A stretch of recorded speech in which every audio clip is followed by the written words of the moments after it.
51 পীঠের অন্যতম বীরভূমের বক্রেশ্বর মন্দির এবার মুখ্যমন্ত্রী মমতা বন্দ্যোপাধ্যায়ের নির্দেশে এই মন্দিরটিকে নতুনভাবে ঢেলে সাজানোর উদ্যোগ নিল জেলা প্রশাসন। শুক্রবার সন্ধ্যায় জেলা শাসকের দপ্তরে বক্রেশ্বর ডেভেলপমেন্ট অথরিটির একটি বৈঠক হয়। সেখানেই নেওয়া হয়েছে এমন সিদ্ধান্ত।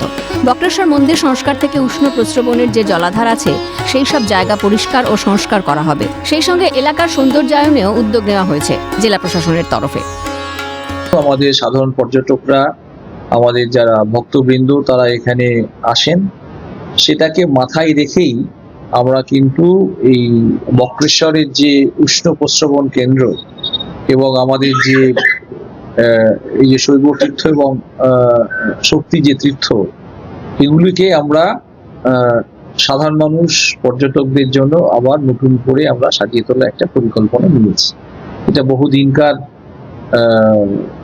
সবার ইচ্ছা এবং রাজ্যের মাননীয় মুখ্যমন্ত্রী মমতা বন্দ্যোপাধ্যায় এই নির্দেশই আমাদেরকে দিয়েছেন, যাতে এটাকেও আমরা ভালোভাবে গড়ে তুলতে পারি। দেবী সতীর ভ্রুযুগলের মধ্যবর্তী অংশ বা তার মন এই অঞ্চলে পতিত হয়। বক্রেশ্বর শক্তিপীঠ বীরভূমের পাপোহরা নদীর তীরে অবস্থিত। কথিত আছে মহামুনি অষ্টাবক্র এখানে শিবের তপস্যা করেন ও পাপোহরা নদীতে স্নানের পর পাপমুক্ত হন। তার নামে মহাদেবের নাম এখানে বক্রেশ্বর বা বক্রনাথ।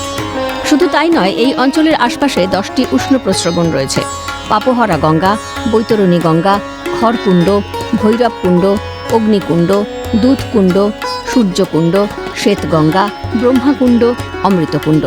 প্রতিটি প্রস্রবণের কাছে রয়েছে এক একটি শিবলিঙ্গ।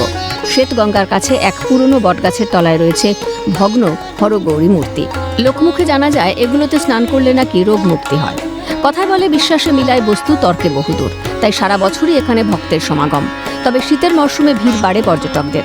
তার আগে সংস্কারের কাজ শুরু করতে চায় প্রশাসন। পাশাপাশি অতিথি নিবাসকেও ফের চালু করার ব্যাপারে উদ্যোগ নেওয়া হয়েছে বলে জানিয়েছেন জেলা শাসক। আমরা সিদ্ধান্ত গ্রহণ করেছি যে এই কাজটি আমরা এখনই করতে হবে, যাতে সাধারণ মানুষের আরো বেশি আমরা এখানে মানুষ আকৃষ্ট হয়ে এখানে ফুটফল বাড়ে।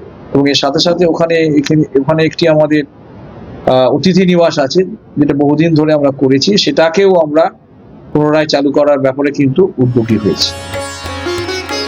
এটি অন্যতম একটি মহাশক্তিপীঠ হিসেবে পরিচিত। মন্দির সংস্কার হলে আরও ভিড় বাড়বে মানুষের।